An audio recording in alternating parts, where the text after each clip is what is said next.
Les digo, tuve que venirme corriendo a San Joaquín porque cortaron la luz en la comuna donde estoy. Así que, ya, yo quería hoy día intentar hacer dos cosas. Una va a ser continuar con lo que estuvimos discutiendo ayer acerca de los datos faltantes. Y quería centrarme en una aplicación para ver un par de cositas más adicionales que tiene que ver con la encuesta CADEM. La verdad es que tomo la encuesta simplemente como un ejemplo, digamos. Y bueno, yo ahí estoy, ustedes saben, o para los que no saben, la encuesta es una encuesta que sale todas las semanas, los días lunes. Ahora en este periodo de elecciones que tenemos, está saliendo de nuevo todas las semanas, entonces es importante poder tener alguna mirada un poquito más crítica de lo que ocurre. Yo aquí tengo los ejemplos del 19 de abril, bueno, podría haber usado los últimos, pero los vamos a dejar ahí nomás. Me interesa insistir nomás un par de aspectos para el modelamiento, ¿no? Y bueno, simplemente voy a pasar rápidamente, pero por ejemplo, no sé, pues aquí se dice, creo que el dato que voy a usar es que en esa época, en un par de meses atrás, la encuesta dice que la confianza en la vacuna, que la vacuna va a llegar en cantidades suficientes para todos. Ellos afirmaban que había registrado un alza con respecto al mes de febrero, llegando al 72%, mientras que la idea de que detendrá efectivamente la pandemia baja un 33%. Y ahí ponen entre paréntesis los puntos porcentuales de cómo bajó o no la encuesta. Digamos, esta información. Hay varios, está dividido en varias dimensiones, digamos, la encuesta, pero no voy a entrar en ese detalle, ustedes pueden ver. Una cosa importante para la manera en que la queremos analizar en relación a los datos faltantes, ¿no es cierto?, es que ellos se presentan como una plataforma pública. Voy a leer el segundo párrafo que quiere aportar más conocimiento y profundizar el debate sobre los cambios y tendencias de corto, mediano y largo plazo que experimenta nuestra sociedad. Y también buscan transferir estos datos e información a todos, y en especial que nuestras autoridades sepan siempre lo que estamos pensando los chilenos. De nuevo me interesan este tipo de afirmaciones porque ese es el objetivo de la encuesta. La encuesta tiene el objetivo de, o pretende, ¿no es cierto?, mostrarnos lo que los chilenos pensamos. ¿A quiénes? Especialmente a las autoridades. Siempre, ¿no es cierto?, dentro de, uno podría interpretar, y creo que no es advenediza la interpretación, siempre en relación al llamado paradigma, ¿no es cierto?, de informar las políticas, ¿ya? Eso es lo que tengo subrayado hoy. Quiero saltarme un par de cosas que después voy a decirlas al final, si es que logro que podamos organizar. Ellos dicen que esto es una encuesta telefónica. Ayer mirábamos la encuesta CACEN, que es otra encuesta mucho más importante para el país, por lo menos para las personas que tratan de elaborar decisiones de política, ¿no es cierto? Esta es una encuesta, la CADEN con D muy pequeñita, pero también es telefónica. La CACEN ayer era telefónica debido al coronavirus, esto, o la emergencia sanitaria. Eh, se llama a hombres y mujeres mayores de 18 años que habitan en las 16 regiones del país. Se dice que el muestreo es probabilístico con selección aleatoria de individuos y estratificado previamente por región. O sea, lo que yo podría concluir de acá es, yo tomo la segunda región y ahí voy a elegir al azar los teléfonos y supongo que tienen los teléfonos de las personas mayores de 18 años, y no significa que una vez que llamé, primero pregunto la edad. Y si la persona dice tengo más de 18 años, continúo preguntando si quiere responder a la encuesta o no. ¿Ya? Eso es un asunto que no aparece hasta donde hemos explorado, no aparece en la documentación y no deja de ser algo que tenga relevancia, ya vamos a ver por qué. Y ellos siempre, por lo menos esto es una inferencia, uno siempre que mira la encuesta CADEM, siempre le preguntan a 700 personas. Hay unos términos técnicos que tienen más que ver con estimación que con modelamiento, por lo tanto no me voy a hacer cargo de ellos. Yo estimo cuando he especificado el modelo, ¿ya? Entonces tienen que decirme bien cuál es el modelamiento, la estructura del modelo, antes de hablarme de estimación. ¿Ya? Eso vale tanto para la estadística llamada académica como la estadística aplicada y, para lo que, y el adjetivo que le queramos poner. Se alcanzó una cobertura de 184 comunas, y ahí hay unos porcentajes acerca de la población urbana y la población rural.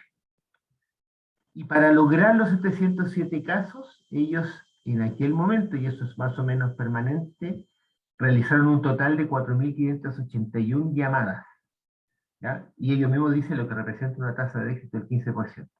Vuelvo a preguntar, ¿no? Hicieron 4.581 llamadas, y eso significa que todos esos son personas mayores o iguales de 18 años, o hicieron más de 4.581 llamadas, de manera que solo 4.581 eran de mayores de 18 años, y eso es importante para lo que vamos a... Después que hay una cosa que, perdone la manera de decirlo que suena irónica, porque es una ironía, ¿no es cierto? Como que los pesos, que son inversas de probabilidad, solucionan un montón de problemas. No vamos a entrar en ese, porque ya no nos queda tiempo, pero bueno, pues podemos trabajar en ese tipo de trabajo. Una cosa que dice también la encuesta, y es algo de lo cual estuvimos hablando bastante ayer, son lo que se llaman, lo que vamos a llamar, para no, bueno, hay, como yo les dije, hay mucha terminología, ¿no? Visitant random, condición de ignorabilidad, condición de variable instrumental, switching, depende de la literatura. Nosotros preferimos llamarle solo para fijar idea una condición de ignorabilidad, pero miren cómo lo dice el texto, ¿no? De la documentación oficial, técnica. El cálculo de la tasa de rechazo se utiliza a sí mismo como una medida de validación de los resultados. Yo no entiendo bien, bueno, quiero comentarlo, no entiendo bien lo que quiere decir con validar los resultados, porque si yo no conozco la población completa que pudo haber respondido a la encuesta, no entiendo qué quieren decir con que voy a validar los resultados para la tasa de rechazo. Salvo que se quiera decir que más pequeña es la tasa de rechazo, más, y de nuevo comillas, válidos son los resultados. No sé lo que quiere decir con la palabra válido. Bajo el supuesto, continúo la lectura, de que quienes, si tengo algo en el chat, hacer llamada corresponde a quien contesta la llamada y no acepta la encuesta. Eso ya vamos a llegar allá, porque yo tampoco lo entiendo, Rosa. Bajo el supuesto de que quienes rechazan contestar son iguales a quienes contestan, eso es una condición de ignorabilidad, ¿eh? Lo que ayer hablábamos con la otra terminología, ¿no es cierto?, de los gemelos, como Eduardo Alarcón lo mencionaba ya.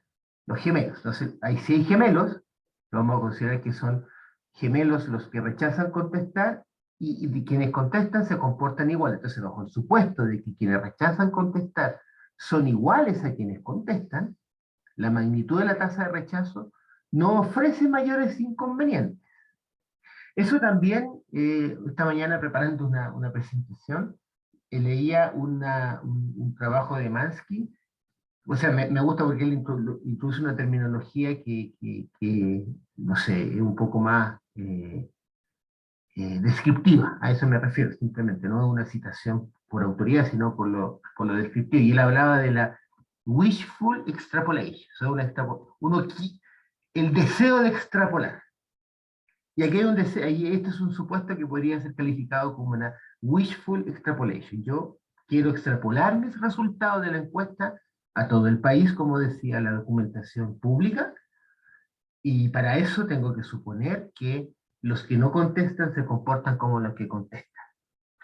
Y luego, después de la coma, pero cuando existe evidencia que ambos grupos no son equivalentes, el rechazo puede introducir serias distorsiones en los resultados. vamos a ver que nunca vamos a poder tener evidencia de que los grupos no son equivalentes, o que son equivalentes porque si no responden, yo no sé cómo son, salvo que responda toda la población de elegibles, que es lo que vamos a tratar de decir ahora. Fíjense que estas son afirmaciones que también aparecen en los textos académicos estadísticos, ¿ah? Y cuando la gente quiere hablar del sesgo del bias selection o el sesgo de vida o respuesta, qué sé yo, las afirmaciones son equivalentes. No es que esto sea, de comillas, personas que están diciendo, hacen afirmaciones, eh, digamos, no dentro de cierta jerga académica. Es la jerga académica, ¿ya? Y probablemente ustedes la reconocen. Ya, entonces, vamos a modelar esto. Esto es una propuesta. Vamos a llamar, y yo le digo al uno si él o la encuestada tiene la idea de que la vacuna detendrá efectivamente la pandemia. Por supuesto que cero, si no. Y dado y me aprovecho de la pregunta Rosita, ¿no? Dado esta distinción entre tener mayor de 18 años o no, qué sé yo, fíjense que la encuestadora, supongo, y si no después lo podemos modelar, digamos, representar en el modelamiento, supongo que la encuestadora tiene una población de celulares elegibles, salvo que creamos, o que ellos nos afirmen, que los celulares del país, que alguna vez escuché que habían como 25 millones, no se estoy inventando, pero eran más celulares de los habitantes que hay, entonces salvo que la población elegible sea todo el país, y entonces tomaron los estratos que son las regiones o las comunas, ya para el caso poco importa, y a partir de ahí vamos a considerar todos los celulares, o yo no sé, todos los celulares de los mayores de 18 años. Pero lo que me interesa enfatizar, que era el mensaje que trataba de transmitir ayer, es el hecho de tener en la especificación del modelo algún indicativo de la población de interés. Y aquí le vamos a llamar la población de los elegibles. Así que vamos a llamar E igual 1. Si el celular es elegible, E igual 0 si no lo es. Y ya vamos a ver ahí el problema de, bueno, cuál es esa población en términos de poder calcular la tasa o la frecuencia. Después, yo supongo, al leer la documentación técnica, que tampoco es muy abundante, que la persona puede querer participar o no participar. Entonces, vale 1 la variable aleatoria C si el contactado vía celular quiere participar y contesta la encuesta, y 0 si no participa. Por lo tanto, la información que publica la encuesta, antes de hacer otro tipo de supuestos o hipótesis mantenidas, es que la proporción de encuestados que cree o que tiene la idea de que la vacuna va a detener efectivamente la pandemia, condicionalmente o bajo la condición de que son personas elegibles y que consintieron en participar, es el 36%.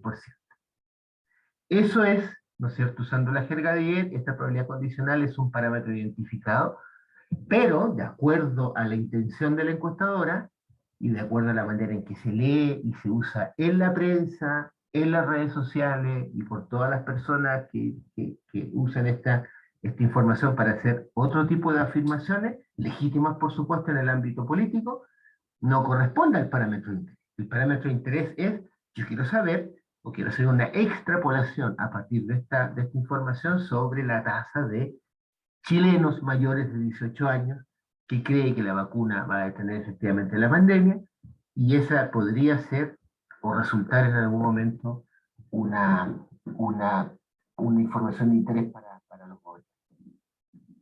El parámetro de interés, entonces lo que estoy diciendo ahí, o también alguien me puede decir, no, bueno, pero por último podríamos decir que el parámetro de interés condicionalmente a alguna subpoblación, ok, ponemos una variable aleatoria X que caracterice que resuma las características de esa subpoblación, no sé, por ejemplo, entre los y las ciudadanas de medios urbanos, que tienen 18 años, que tienen bla, bla, bla, bla. no podemos hacer, y si eso está en la base de datos, podemos hacer el cálculo de las tasas, pero el argumento que estamos desarrollando se tiene de la manera igualmente.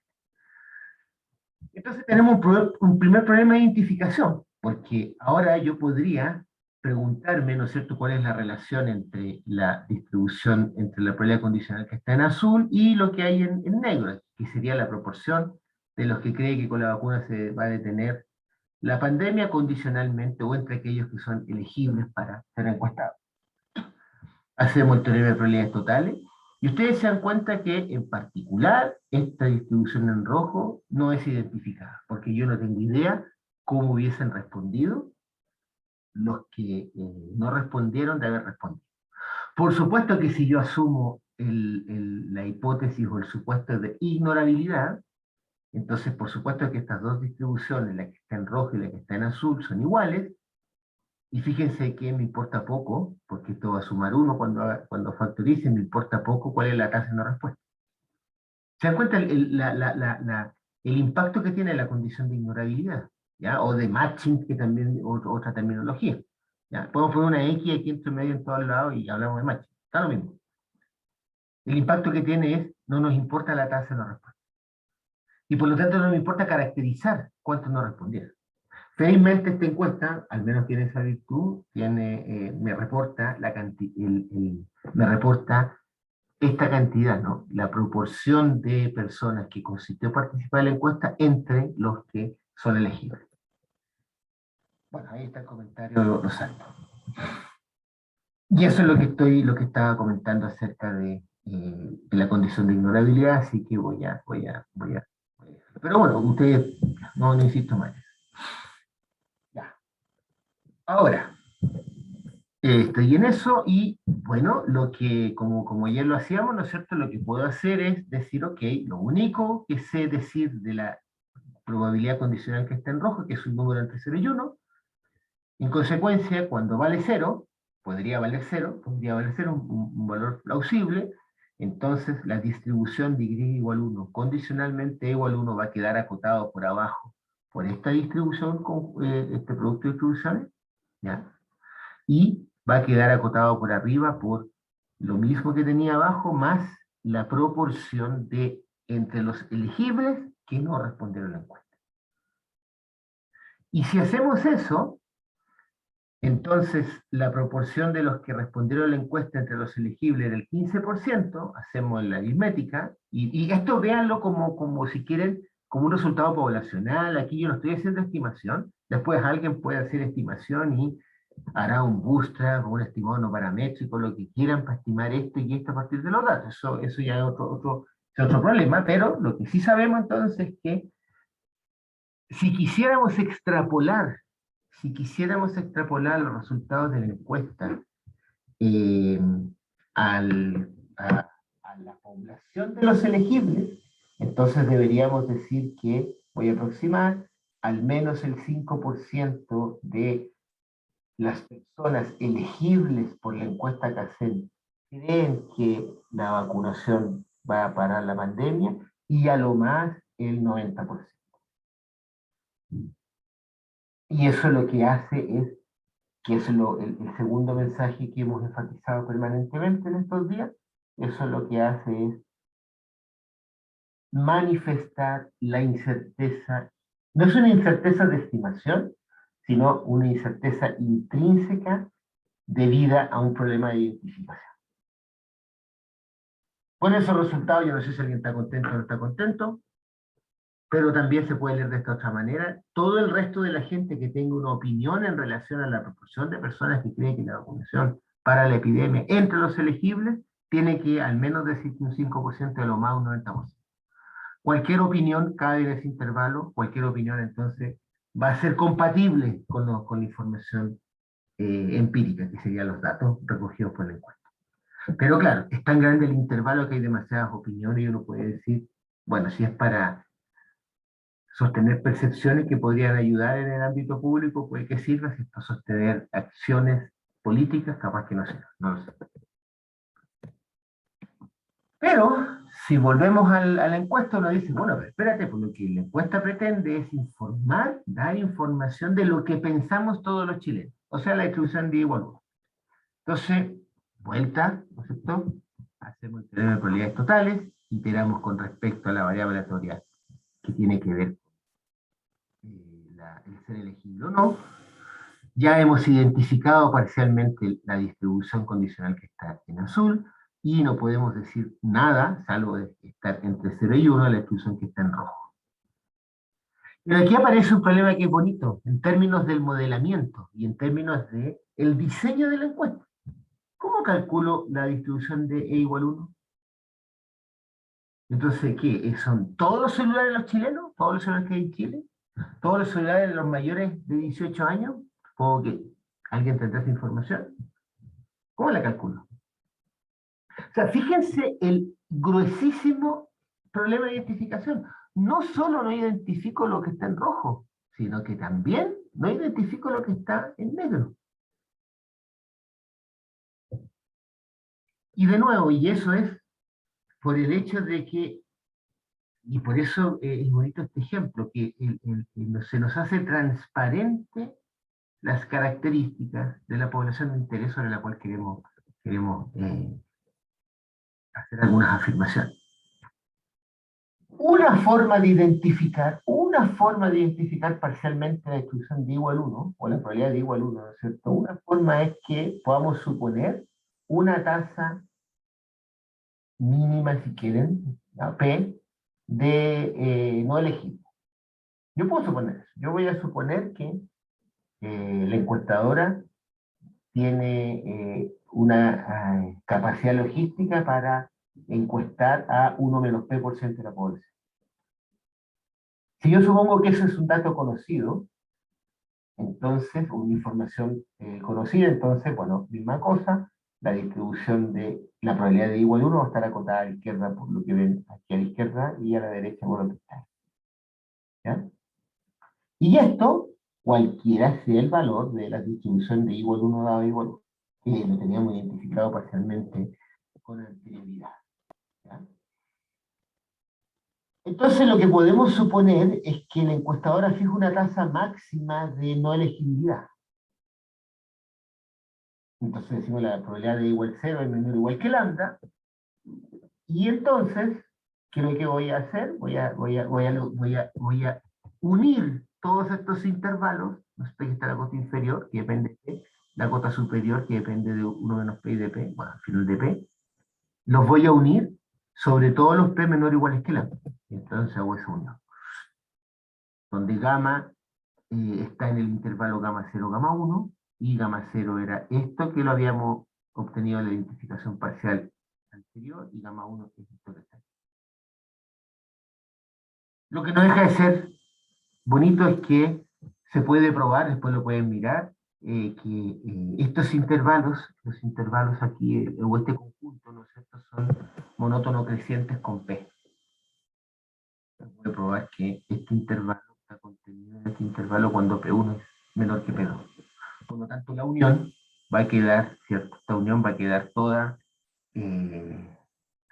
envuelta por, o va a ser igual a el intervalo cuando sustituimos por la. Ya, pues, y entonces pues aquí simplemente para tener el intervalo, eh, la condición más, usa esa palabra más general, entonces tomamos por el intervalo inferior gamma 0 y para el superior gamma 1. Y entonces uno dice, a ver, supongamos que la encuestadora tiene la capacidad de encuestar el 20% de la población elegible. Pues también no es para nada. Si la encuestadora es chiquitita, esta ¿no? Ustedes reemplazan los resultados y uno dice, de acuerdo a los datos de la encuesta CACEN, si los extrapolamos a la población de todos los chilenos, porque no estoy condicionando nada, entonces el que multiplico por 100 eso, el casi 1% de las personas cree que la vacuna va a detener la pandemia, y a lo más el 98% cree que lo hace.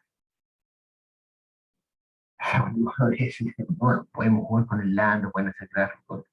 Yo me podría decir, es que más no sé, no valía la pena hacer la encuesta y publicarla. una pregunta casi sociológico-psicológica, es por qué se publica, por qué se le da crédito a una cosa así. Eso es otro tema que creo que hay. Y lo que hay que volver a enfatizar, y eso sí hacerlo de manera rigurosa y majadera, es que 700 personas no capturan, no sé, la opinión de los 17 millones. ¿Por qué? Por el argumento que está ahí.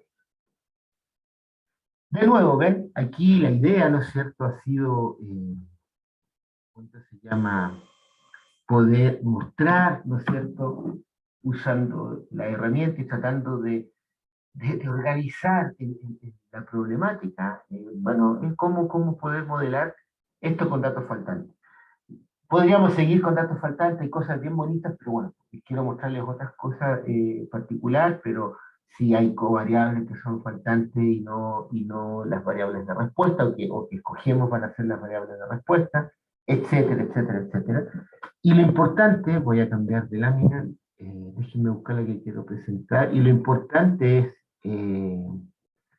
lo importante es poder decir, esto es lo que podríamos afirmar sin supuesto alguno, pero podríamos introducir supuestos y poder achicar, ¿no es cierto?, hacer más pequeños los intervalos y caer en la cuenta de la tensión que hay. Más fuertes son los supuestos, entonces con este tipo de ejercicio uno podría decir menos creíbles son las conclusiones.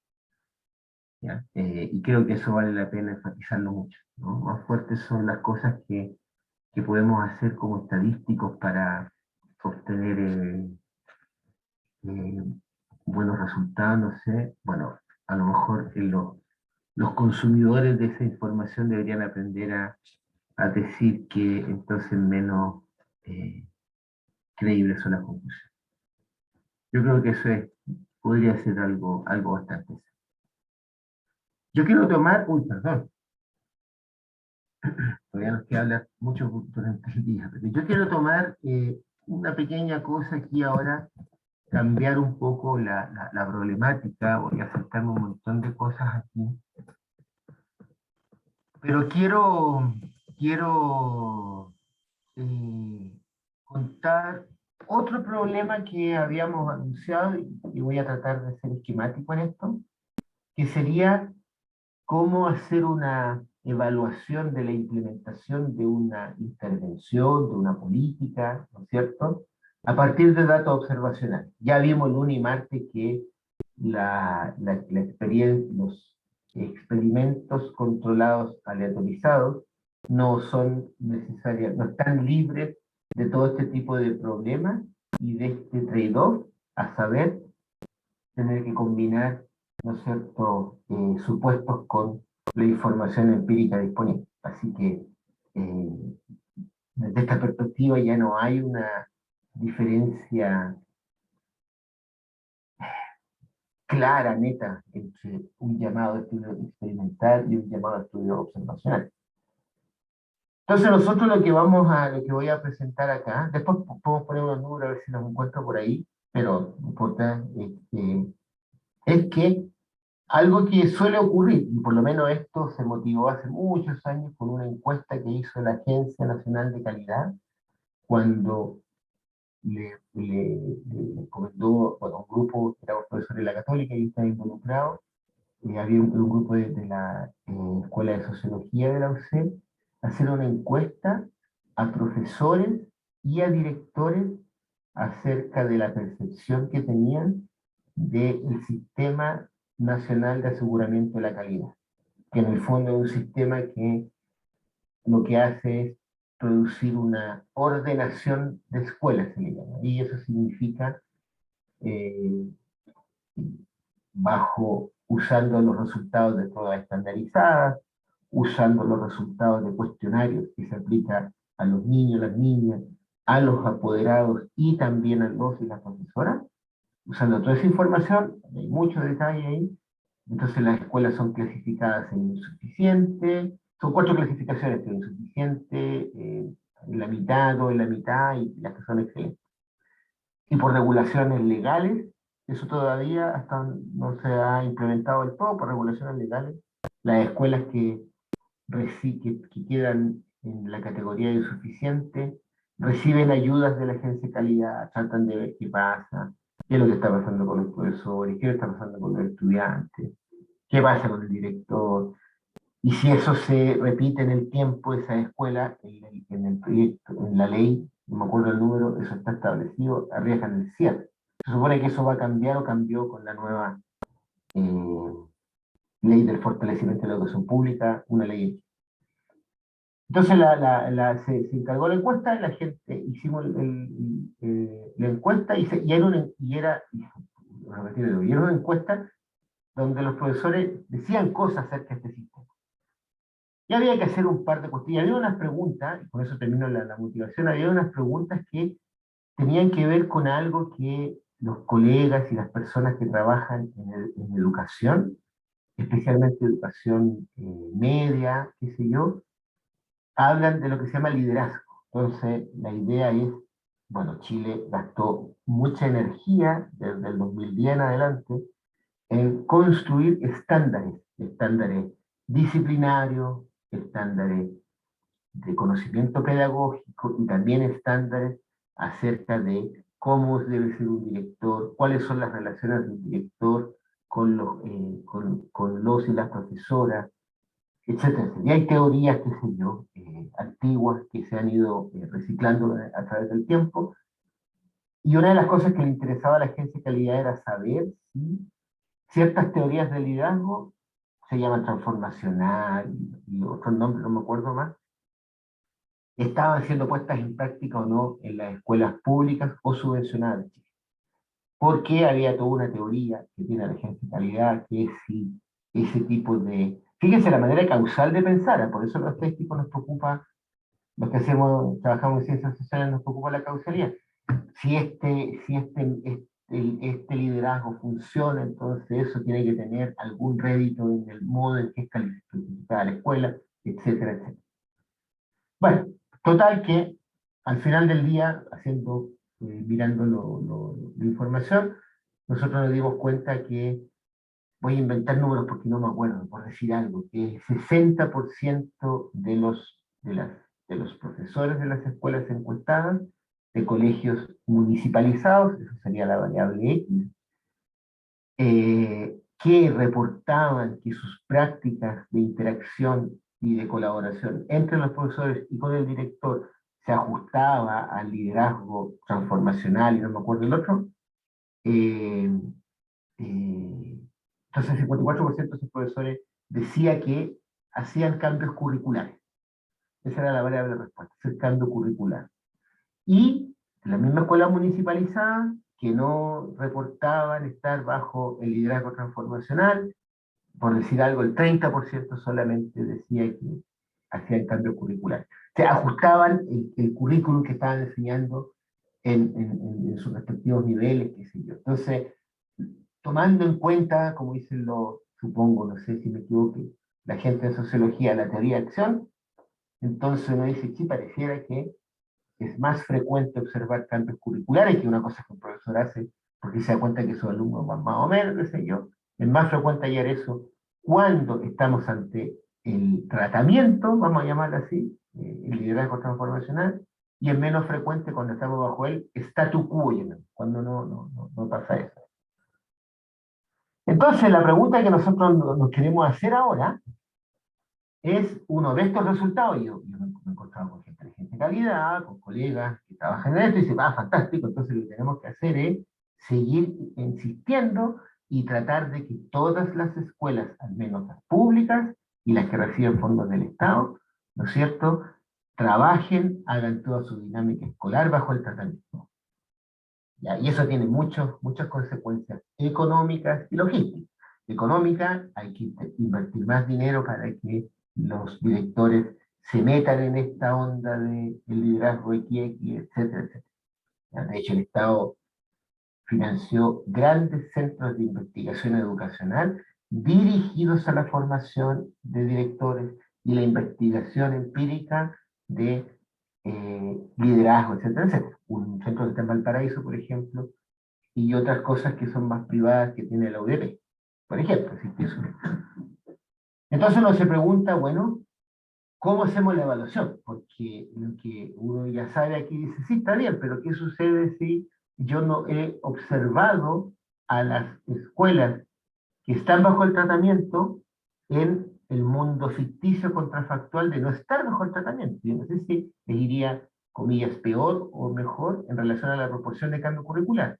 Y de la misma manera, las que no están realmente bajo el tratamiento, ¿qué hubiese pasado con ellas si hubiesen estado bajo el tratamiento? ¿Ya? Y eso es lo que la gente, y probablemente ustedes conocen esa expresión, ¿no es cierto? Lo que Holland, en un artículo en la revista JASA, en los años 80, si bien recuerdo, llama el problema fundamental de la diferencia causal. Fíjense cómo está enunciado el problema. El problema fundamental de la diferencia causal es que una misma unidad estadística no la podemos observar bajo el tratamiento y bajo el statu quo. ¿Está claro? Vamos a ver después cómo las soluciones estándares que pretenden resolver el problema de diferencia causal no resuelven el problema de diferencia causal. Entonces, vamos a llamar, voy a usar déjenme ver si lo tengo acá, no me importa, voy a usar la terminología estándar.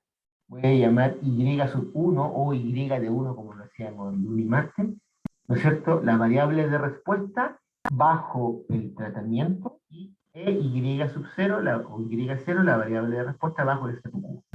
Y en el fondo, la que a nosotros nos interesa entonces es, nos gustaría identificar esta probabilidad y esta probabilidad de manera que podamos tomar una decisión. ¿Y cuál va a ser fácil la decisión? Si esta probabilidad, es decir, la proporción de profesores que reporta que hace cambio curricular, suponiendo que todas las escuelas de una población determinada están bajo el tratamiento, ¿no es cierto?, lo hacen, es mayor que la proporción de profesores que reporta cambio curricular, como si todas las escuelas estuviesen bajo el estatuto. Eso es lo que uno tiene que hacer. Y esos son nuestros parámetros de interés. Y de nuevo, el maravilloso ley de probabilidades totales, uno la aplica, y fíjense, si ustedes la aplican, iteramos con respecto a la variable aleatoria z, dejé la x ahí, lo mismo hacemos acá. Y fíjense esta que está en azul, condicionalmente a estar efectivamente bajo el tratamiento, esta probabilidad condicional es igual a la probabilidad de y igual 1, condicionalmente a x es igual 1. O sea, lo que viene de la información observacional, y eso es identificado. Y lo mismo acá, condicionalmente a z igual 0, esta distribución condicional, ¿no es cierto? Puedo cambiar el I0 por el Y, manteniendo todos los condicionamientos y queda identificado. Pero aquí está, se ve bien en vez de usar palabras, ¿no es cierto? Se puede usar esta simbología, uno ve el contrafactual. ¿Qué es lo que es esto? Esto sería la proporción de cambio curricular, ¿no es cierto?, bajo el tratamiento, perdón, lo voy a leer de nuevo.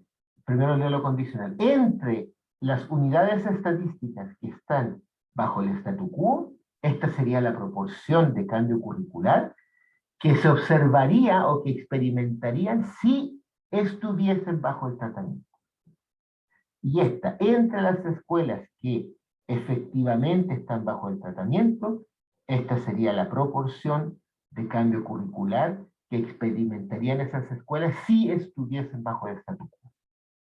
Y por supuesto que estas dos cosas imposible de identificar.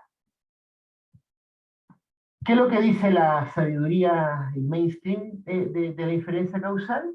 Cuando usa una condición de ignorabilidad, dice basta encontrar una covariable o un conjunto de covariables X bajo las cuales podemos ignorar la asignación, o podemos considerar, mejor dicho, que la asignación al tratamiento del statu quo es aleatoria.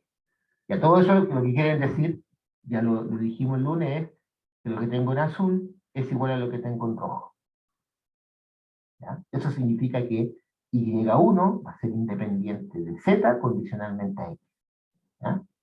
Esa es la condición de ignorabilidad, y de ahí viene, ¿no es cierto?, calcular el matching, cuando uno calcula la probabilidad de Z, ¿no es cierto?, igual a 1 condicionalmente Y a Z, y eso solamente debe depender de Z por la independencia condicional. Creo que lo tengo acá. Lo tengo acá. ¿Eh? Y por supuesto, no deja de ser interesante esto, ¿ah? Pero por supuesto, ¿no es cierto? Uno hace la pequeña álgebra y fíjense, uno tiene, entonces, es una cosa interesante, ¿está? Tal vez extraña, pero no deja de ser interesante, que cuando yo acepto la condición de ignorabilidad, lo que estoy diciendo entonces es que aquello que observo, esto es lo que realmente observo, ¿no es cierto?, va a ser igual a aquello que no soy capaz de observar. Por eso puedo ignorar la asignación. Y en consecuencia, puedo, ¿no es cierto?, afirmar que lo que observo es igual al parámetro de interés. O sea, fíjense, uno usa, perdón como le diga así, uno usa esto y después el resto hacer la estadística estándar que sabemos hacer, comparar dos poblaciones u otro tipo de cosas para comparar estas dos probabilidades, de lo que observé. Bueno, condicionalmente a X se nos van a disminuir la cantidad de datos porque hemos definido una covariable que se supone estamos convencidos de que esta es una hipótesis coherente.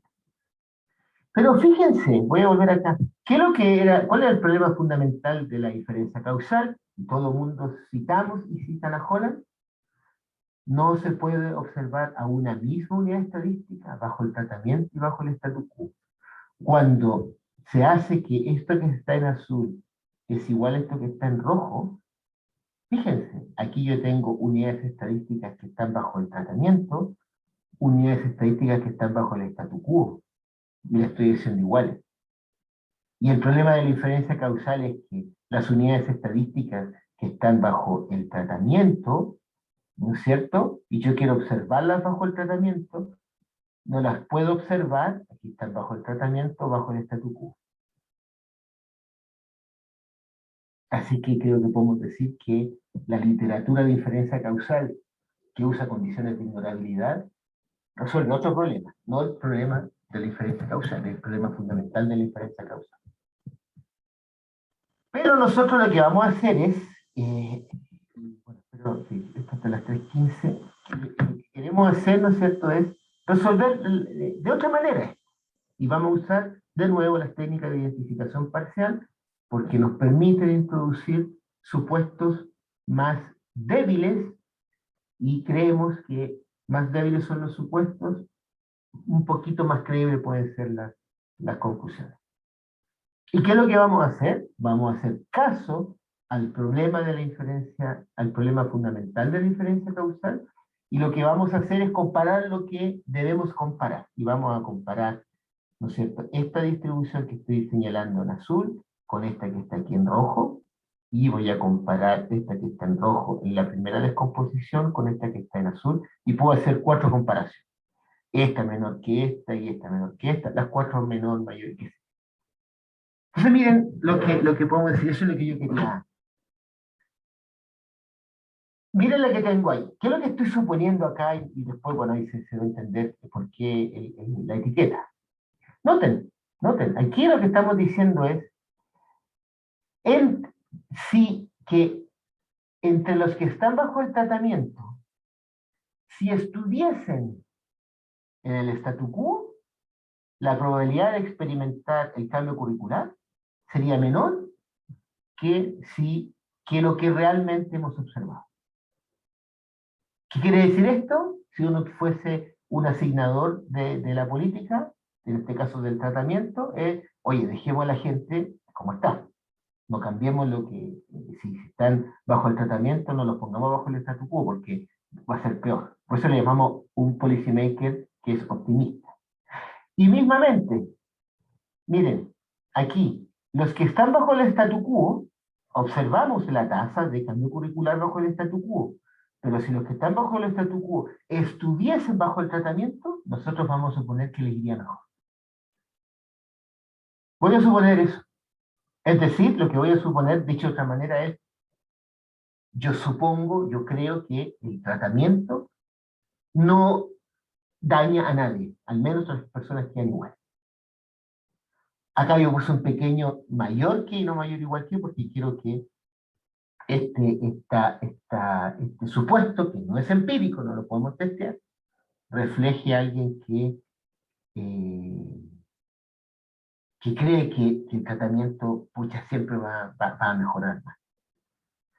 Después no entramos en el álgebra, pero uno introduce estas cosas aquí, hacemos toda la identificación parcial, qué sé yo, y fíjense qué bonito lo que llegamos, miren. La distribución o la tasa, mejor dicho, la proporción o la razón de cambio curricular cuando estamos con el tratamiento, miren, a lo menos, a lo menos se puede probar que es igual a la tasa observada de cambio curricular. Y a lo más aumenta. ¿Y en cuánto aumenta? Aumenta en la proporción de los que no exhiben cambio curricular, no experimentan cambio curricular y que estaban en el statu quo. Este sería el beneficio de este supuesto. Y por supuesto, pues, si yo creo que el tratamiento mejora, entonces a lo menos la tasa de cambio curricular, si es que el tratamiento es universal, tiene que ser a lo menos igual a la tasa observada del estudio observacional.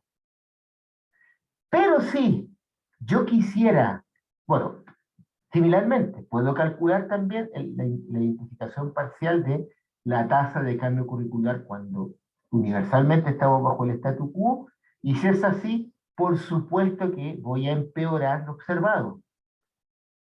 ¿Hasta dónde lo puedo empeorar? Es bonito esto. ¿Hasta dónde lo puedo empeorar? Hasta la proporción de los que experimentan cambio curricular, pero que están bajo el estatuto. La decisión aquí es evidente, ¿no es cierto? La decisión es evidente. Implementa el tratamiento. Si calculan como lo hace la gente en la literatura clásica de diferencia causal, el ATE, que sería la diferencia de estas dos, el ATE siempre va a ser positivo. Y claro que tiene que ser positivo, porque yo soy un policymaker optimista. Yo creo que esta cosa funciona. Entonces uno dirá, o sea, a ver, dicho de esta manera, la conclusión, en términos lógicos, es una tautología del supuesto.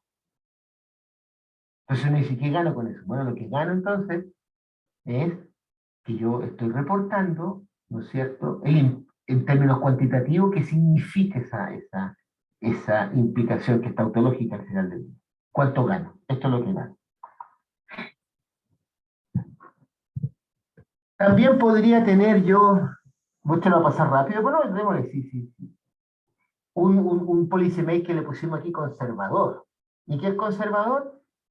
Mira, si yo a los que están bajo el statu quo, yo conozco la proporción de cambio curricular, si yo a esas mismas unidades estadísticas las pusiese perdón, si estoy en el tratamiento, ¿no es cierto? A las personas que están en el tratamiento, si las pusiesen en el statu quo, ¿no es cierto? Eh, lo que yo haría sería eh, disminuir su tasa de cambio curricular. En cambio, los que están en el statu quo, ¿no es cierto? Si yo los cambiase bajo el tratamiento, lo que haría sería disminuir su tasa de cambio curricular. Dicho de otra manera, lo que estoy observando, en lo que está en azul, es lo que debería mantenerse. Porque si yo cambio, empeoro las cosas. Y claro, uno de nuevo hace el argumento, miren lo que queda la distribución del cambio curricular cuando estamos todos bajo el tratamiento. Disminuimos la tasa observada de cambio curricular. ¿Hasta dónde? Miren qué interesante, hasta la proporción de las unidades estadísticas que experimentan el cambio curricular y están bajo el tratamiento. En cambio, como yo soy conservador, yo quiero que la gente se quede en el statu quo. Entonces, estando en el statu quo, voy a mejorar la tasa observada de cambio curricular. ¿Hasta dónde? Hasta la proporción de los que no exhiben cambio curricular y que están bajo el tratamiento. Fíjense que esto que le llamo beneficio aquí y acá, de alguna manera, yo sé que esto es difícil, pero razonando como lo hacíamos el Unimartes, ahí está la población donde yo quiero ir a hacer la intervención. El resto no me preocupa. Bueno, si es que, bajo supuesto, que siguen actuando de la misma manera. Pero también podemos preguntarnos qué pasa, y eso es también inspirado por lo que conversamos el lunes y martes, ¿no? En ese caso era experimental, ahora es un estudio observacional. ¿Qué pasa si la decisión de implementar o no implementar el tratamiento daña a todo el mundo? Aquí está expresado. ¿Qué significa? ¿Cómo uno lo formaliza? Miren aquí la primera línea. Condicionalmente estar bajo ¿cuánto se llama? El tratamiento, ¿no es cierto? Si yo a esas unidades estadísticas las pongo bajo el statu quo, disminuyo la tasa de cambio curricular con respecto a esta que está observada. Misma cosa acá, miren, ¿ven? Si yo, ¿cuánto se llama? A los que están bajo el statu quo, ¿no es cierto? Los cambiase y los pusiese en el tratamiento, entonces voy a disminuir su tasa de cambio curricular a lo que yo realmente observo. Eso es dañar, o sea, si a los que están bajo el statu quo los pongo bajo el tratamiento, hago un daño, con respecto a la variable de respuesta, por supuesto, y a los que estaban bajo el statu quo los pongo en el tratamiento, también hago un daño. Uno hace de nuevo, saca las conclusiones, ¿no es cierto?, que implican esta hipótesis, y miren lo que queda. Miren, las dos proporciones, ¿no es cierto?, son menores que lo que observé, lo que se observa. Claro, pues, si yo estoy suponiendo que la decisión de implementar o no implementar va a dañar a todo el mundo. Entonces, como estoy suponiendo eso, tiene que disminuir estos probabilidades. ¿Hasta dónde? Bueno, esta va a disminuir hasta la proporción de los que exhiben cambio curricular y están bajo el tratamiento, y la otra, los que exhiben cambio curricular y están bajo el estatuto. Y por lo tanto, que no entrar en ese detalle hoy día, uno dice, bueno, si yo soy un hacedor de política pública y yo con una mano en el corazón digo, igual alguien va a salir, perdón la expresión más chilena, ¿no? Alguien va a salir para atrás con esto, entonces, ¿qué decido? ¿Implementar o no implementar? Entonces voy a mirar estas dos cantidades y, ¿no es cierto?, si esta cantidad que estoy señalando con el mouse está por encima de la segunda línea, implemento el tratamiento, y si fuese al revés, implemento el statu quo, digamos así. Claro, porque lo que quiero hacer es controlar, de alguna manera, la menor cantidad de daño. Eso es lo que está explicado ahí. Y la última es, ¿qué pasa si yo soy un hiper optimista? Yo digo, cualquier cosa que yo haga, a veces en política uno escucha eso, cualquier cosa que yo haga beneficia a todo el mundo. Miren, miren acá, condicionalmente a los que están en el tratamiento. Si los pongo bajo el statu quo, los mejoro. Condicionalmente a los que están en el statu quo, si los pongo bajo el tratamiento, los mejoro. O sea, lo que haga, cosa que es bastante no creíble, lo que haga, mejora. Hay políticas públicas que pueden ser así. Uno hace de nuevo el análisis, y fíjense, por supuesto, ¿ven? Las dos parámetros de interés, estas probabilidades, son mayores que la tasa de cambio curricular observada. ¿Y hasta dónde puedo ganar? Ya sea la proporción de los que no exhiben cambio curricular y estaban bajo el statu quo, hasta ahí puedo mejorar.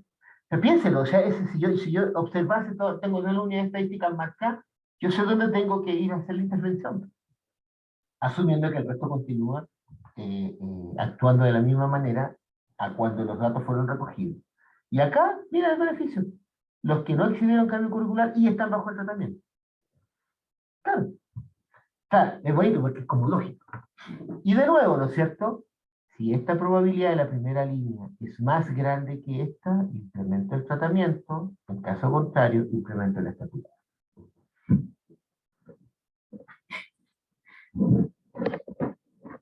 Entonces, lo que yo quería, para después, no sé, decir algo genial, que no lo tengo por ahí. Quiero llamar la atención en un tema, digamos, tomar un par de minutos para, porque ya podemos hacer las implementaciones, bueno, ahí la idea es, nosotros tenemos más o menos escrito hace tanto tiempo, pero no lo hemos enviado a una publicación, pero con ejemplos, qué sé yo. Y claro, las reacciones que yo he recibido es decir, chuta, pero es que tú le estás presentando a un hacedor de política, supónganse, ¿no? Cuatro alternativas con cuatro conclusiones distintas. Podemos hacer, yo creo que en esta presentación debo tener ahí unos dibujos, ahí me hizo unos dibujos de un overview de las cuatro soluciones, supone que están dibujados los intervalos aquí, pero no entra en eso. Y uno dice, bueno, ¿cómo lo vas a, creo que aquí está el overview, ¿no? ¿Cómo lo vas a, cómo lo vas a, puede que el asesor de política quede, no sepa qué hacer, cómo decide entre las cuatro cosas, ¿no? ¿Con cuál conclusión se queda? Y creo que después de pensarlo, cuando alguien hace esa observación, eh, cuando alguien hace esa observación, eh, sigue pensando en el asunto de la recomendación científica tiene que ser precisa. No pueden haber recomendaciones científicas eh, que sean disímiles una de la otra. Pero yo lo pienso al revés, y por eso pongo esta lámina, por este esquema que es da mucho que pensar y desarrollar, ¿no? Con los mismos datos yo puedo sacar conclusiones diferentes, pero no dependen de los datos las conclusiones diferentes, dependen de los supuestos. Y los supuestos, en este ejemplo que hemos desarrollado, de evaluar el impacto de un tratamiento a partir de datos observacionales, eh, bueno, son distintos porque son supuestos que involucran modos de actuar del evaluador, del policy maker distintos. Eso es lo que quiero enfatizar. Yo no pienso que una evaluación de política pública sea hacer una predicción de lo que va a ocurrir. Creo yo que mucha gente lo piensa así. Entonces, en eso yo estoy prediciendo lo que va a ocurrir. No, no estoy prediciendo eso. Y para poder desarrollar, por eso quería tomarme por lo menos un par de minutos más, digamos, quería recordar un concepto estadístico que, bueno, tenemos la ambición de rescatarlo en este contexto y que hasta donde por lo menos yo sepa no ha sido retrabajado. Y es un concepto que inventó Neyman, ¿ya? Jerzy Neyman, y que digamos, lo conceptualizó, lo discutió en el contexto de su debate bien ácido, por lo demás, con Fischer en relación a los test de hipótesis. Ya, lamentablemente, nosotros en la estadística, pues ahí, por ejemplo, me cuentan, digamos, cuando enseñamos test de hipótesis, nosotros enseñamos test de hipótesis sin la discusión que dio lugar a los test de hipótesis. Nosotros hacemos una técnica, ¿ah? Una caja de herramientas, y deducimos todos los test y qué sé yo, pero no discutimos el debate que había. Creo yo que, bueno, y eso después podemos dar la referencia, ¿no es cierto? Fischer, el segundo Fischer, digamos, el del Fischer de la segunda edición del diseño experimento, no el primero, no la primera edición, enfatiza que el trabajo estadístico es una herramienta del trabajo científico. O sea, para Fischer la estadística no es ciencia, la estadística es herramienta para hacer ciencia. Eh, y lo que él quiere es, y eso está en los textos de Fischer, cuando habla de los test de hipótesis en particular, ¿no es cierto? O recuerden el título del libro, ¿no? Inferencia estadística para la investigación científica. Interesante, hacer estadística no hacer ciencia, para Fischer, y me parece interesante. Entonces en lo que él enfatiza, él dice, bueno, lo que nosotros queremos enfatizar es la inferencia inductiva, es decir, tener algunos indicadores que nos permitan decir, ¿no es cierto?, que nos den la confianza de cómo podemos extrapolar nuestros resultados basados en una muestra a una población de interés completa. Eso es hacer inducción. Eso es hacer inducción desde Aristóteles hasta, al menos hasta Fichte. ¿Cómo hago la inducción? Podemos discutir después por la inducción, que sería muy interesante para los estadísticos y otra gente en investigación empírica discutir eso. Entonces lo que Fischer dice es, entonces uno siempre, en el caso de los test de hipótesis, que está discutiendo ese tema, debe reportar el p-valor. El p-valor es una cantidad que proviene de los datos. ¿Ya? Entonces debo reportar. Da lo mismo el valor que tenga, tiene que reportarlo, y como él asume esto de la inferencia inductiva, entonces más estudios similares se hacen, ¿no es cierto?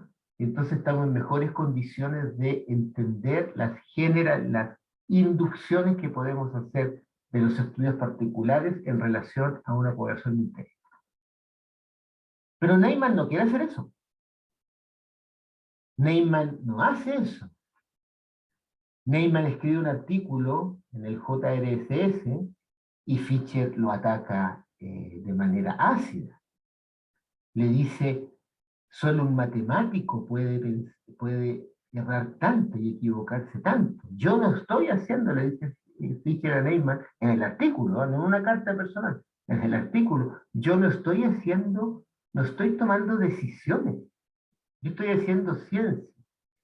Alguien nacido, le dice en ese artículo a Neyman, en los países soviéticos y que después emigra a un país donde prima la tecnología, o una crítica política a la Unión Soviética en la época de Estados Unidos, solamente puede pensar que nos interesan las decisiones. Y Neyman, efectivamente le interesaban las decisiones, y él introduce en un artículo del año 1936, que escribió en francés, y que publica con Pearson, ¿no es cierto?, el concepto de comportamiento inductivo. En francés era el comportement inductif, y en el año 54 publica en el International Statistical Review Inductive Behavior. Entonces él lo presenta como un concepto que tiene que ver con el método científico como Neyman lo entiende. Y él dice, nosotros estamos de acuerdo en todo, comillas, una suerte como de procedimiento grueso de lo que hay que hacer, pero cuando yo tengo los resultados, yo no quiero hacer inducción de ese tipo. Yo le voy a presentar los resultados a la persona que me los pidió, y lo que yo voy a hacer es modificar, y así lo dice en el texto en francés, su voluntad para actuar como si la realidad que tiene que ver con los datos que estamos analizando se comportase de esa manera. Tengo aquí en mis manos, alcancé a sacar de la casa el libro, el primer curso en probabilidad estadística de Neyman, publicado el año, no veo nada aquí, 50, el año 50, y el primer capítulo es introducción, Scope of the Theory of Probability and Statistics, 1.1, Concept of Inductive Behavior, y define, dice, como, déjenme ver cómo lo traduzco. Dice, muchos fenómenos, ¿no es cierto?, que tienen ciertas permanencias, aparecen como muy estables. Esto creó el hábito de regular nuestras acciones con respecto a algunos eventos observados, refiriéndonos a las permanencias que en un momento particular parecen estar establecidas. Esto es lo que yo llamo comportamiento inductivo. Entonces, para terminar, lo que nosotros estamos tratando de conceptualizar, de avanzar, ¿no es cierto?, es estos 4 supuestos lo que quieren hacer es, yo quiero predecir las tasas, el de P de I1 igual 1, P de I0 igual 1. Yo quiero mostrarle números y lo que yo me gustaría conceptualizar es, quiero modificar o no el comportamiento. Tenemos una significación clara de cada una de las hipótesis, nosotros le llamamos el polisémico optimista, el conservador, qué pasa si la decisión política daña a todo el mundo, qué pasa si la decisión política beneficia a todo el mundo, son cosas claras. Él ve los números, como dice Neyman en el artículo de 1936, y considera esos números y son esas cifras las que van a influir en su volición para hacer lo que haya que hacer.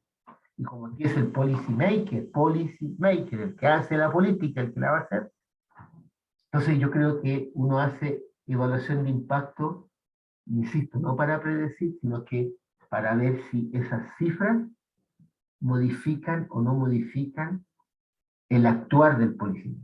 Al final del día son ellos los que toman las decisiones y no como a veces muchos científicos creen que ellos son como imbéciles y tienen que tomar, tienen que hacerse cargo de nuestros números y hacer lo que nosotros les decimos. No va por ahí la cosa. Así que bueno, como les digo, no he visto nunca una discusión del concepto de comportamiento inductivo. Hay un artículo, con eso termino, de Pearson en el JRSS, ya estaban en la cima de la gloria, por decir así, Neyman y Pearson, ¿no es cierto?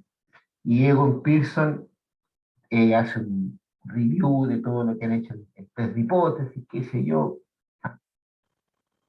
Última sentencia del artículo dice, en relación al concepto de diferencia inductiva, pregúntenle a Neyman, porque yo no he trabajado ese concepto.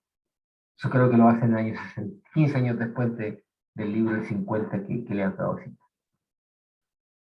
Eso, no sé si tienen preguntas, comentarios, voy a cortar mi micrófono. Y si no, bueno, gracias por la...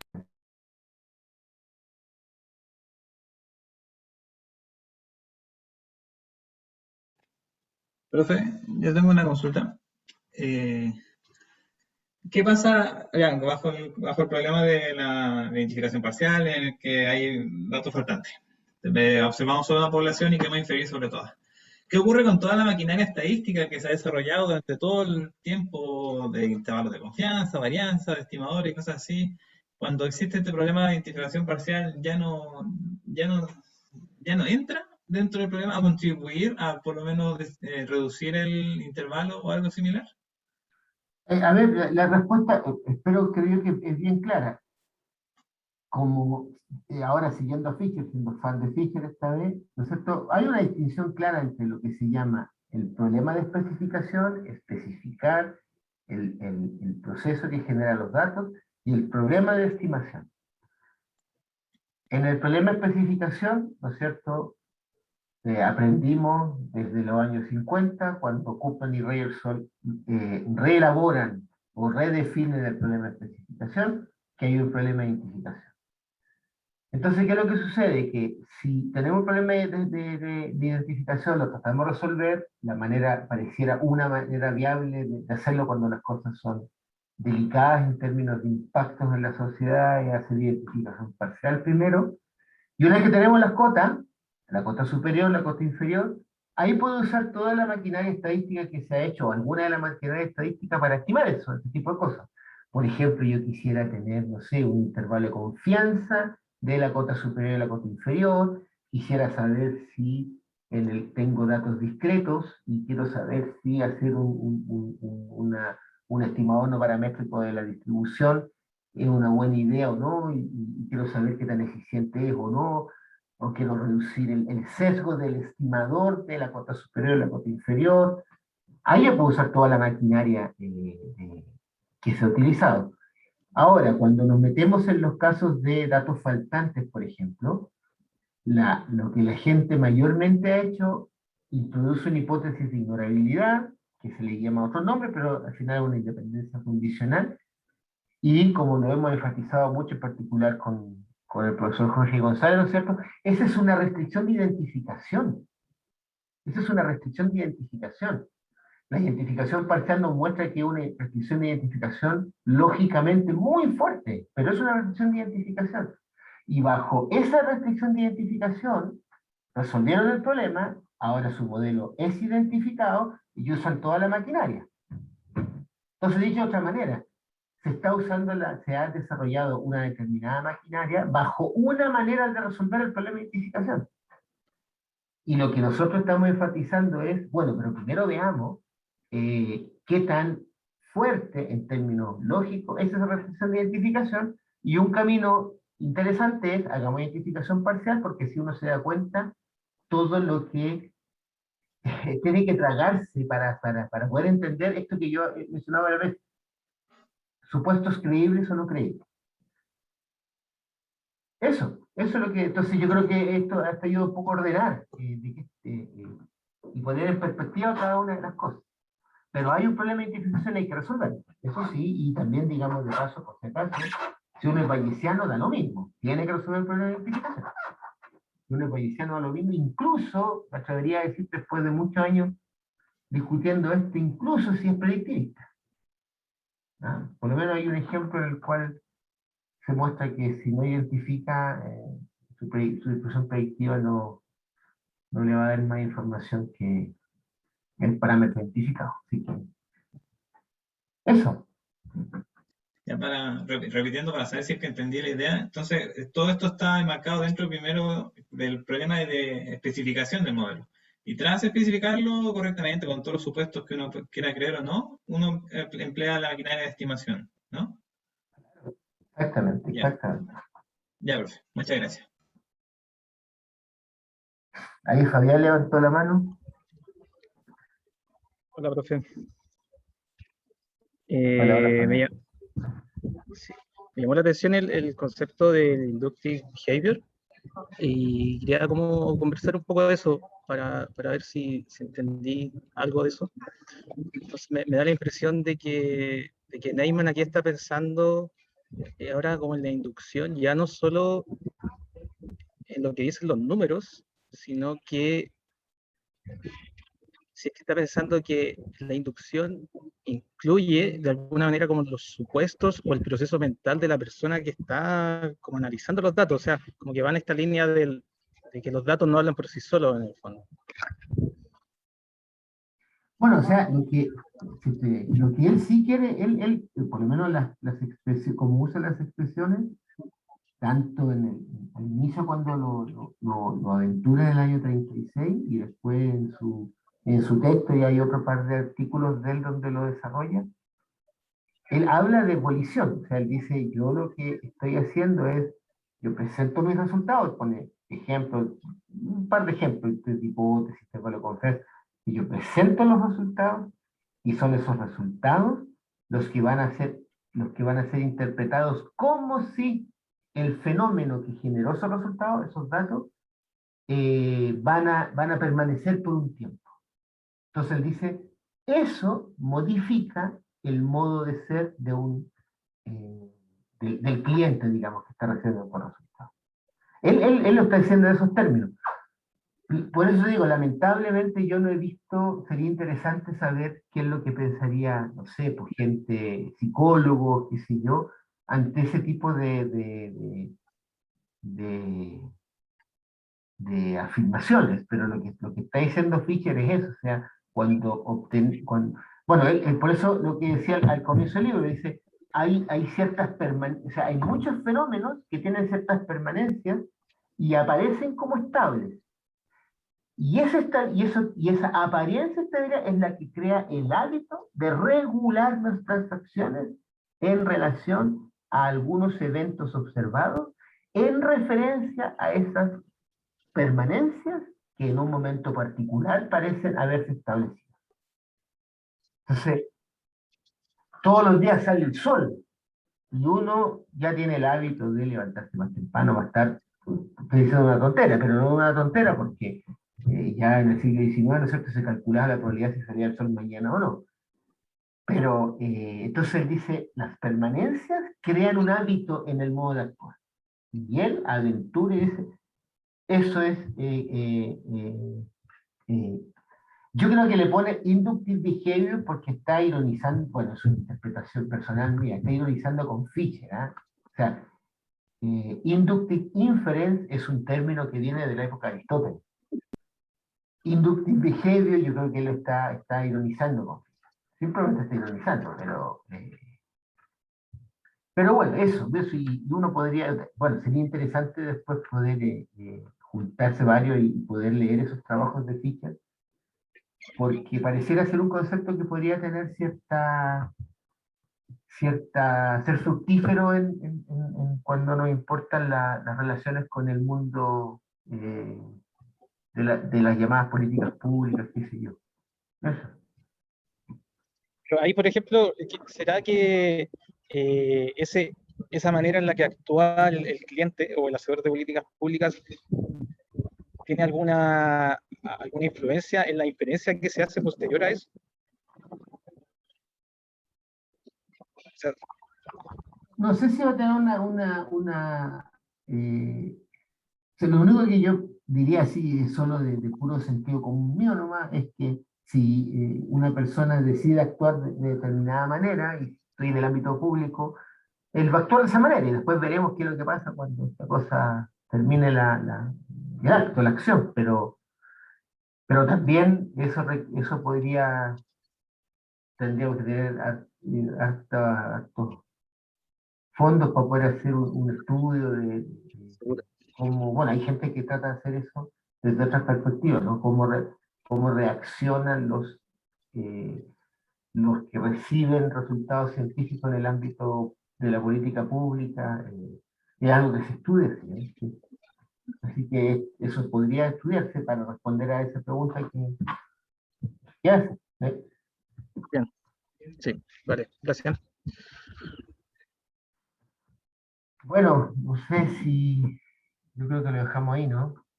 Porque ya son las 15:24. Así que muchas gracias, Tomás. Gracias, Néstor. Bueno, gracias por tu cursillo. Y gracias a todos los que participaron hoy y los otros días de la escuela. Ahora oficialmente estamos listos, pero si quieren pueden conectarse a GetAtown y vamos a hacer como un cierre informal, ya, simplemente hablar y eso. Ya, entonces Vale, muchas nos gracias. vemos. Chao, chao. Bueno, ahí, ¿alguno quieren compartir algo? No sé si-